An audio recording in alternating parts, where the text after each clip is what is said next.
Paano ay konekta ang isang tubo ng tubig na kasing laki ng kamao sa isang tubo ng tubig na kasing laki ng daliri upang maiwasan ang pagtagas ng tubig? Ito ay sakit ng ulo na naranasan ni MS, Lai kapag nagdedekorasyon. Sa hindi inaasahan, ang pagkuha ng isang master tubero na may buwan ng sweldo na $30,000 ay madaling malulutas ang problema ng mga sirang tubo. Una, pinutol niya ang sirang tubo ng tubig sa kalahati mula sa gitna, pagkatapos ay naghulo ng kalahati hanggang sa ito ay malambot at pagkatapos ay pinindot ang tubo ng tubig sa isang flat sheet na may kahoy na tabla. Pagkatapos ay gumuhit ng 3 bilog sa flat sheet gamit ang panloob na diameter ng isang fist-sized na tubo ng tubig. At gupitin kasama ang mga iginuhit na linya upang makakuha ng 3 pabilog na PVC panel, na isinasaalang-alang ang mga pagtutukoy ng maliliit na tubo ng tubig bilang pamantayan. Pagkatapos gumuhit ng bilog sa 1/3 ng bilog, gumamit ng panghinang na bakal upang maghiwa ng butas sa iginuhit na linya.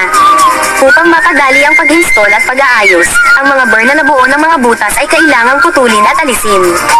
Sa ganitong paraan, ang mga butas sa 3 pabilog na plato ay nakumpleto at ang maliliit na tubo ng tubig ay maaaring may pasok sa kanilang mga butas. Maglagay ng 3 bilog na plato at maglagay ng pandikit. Ang mga bilog na plato na ito ay magkakadikit at maging buo, pagkatapos ay gumamit ng connecting tube upang balutin ang maliit na tubo ng tubig. Matapos itong maging mas malakas at mas matibay, maaari mong dalhin ang naayos na maliit na tubo ng tubig sa malaking tubo ng tubig para sa pag-install. Upang mapadali ang pag-install at pag-aayos, kailangan mong i-cut ang isang washer na may parehong mga pagtutukoy tulad ng malaking tubo ng tubig. Gupitin ito at idikit sa minarkahang lokasyon sa loob ng tubo ng tubig. Ngayon, pagkatapos ipasok ang maliit na tubo ng tubig, makikita mo na ang pag-install ay medyo simple at maginhawa sa pag-block ng electric wire coil.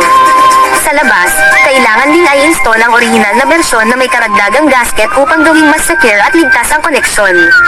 Sa puntong ito, ang malalaki at maliliit na tubo ng tubig ay perpektong pinagsama.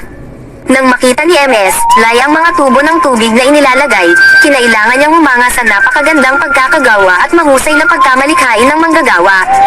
Kaya gaano karaming mga puntos ang iyong nirate ang paraan ng koneksyon ng tubo ng tubig?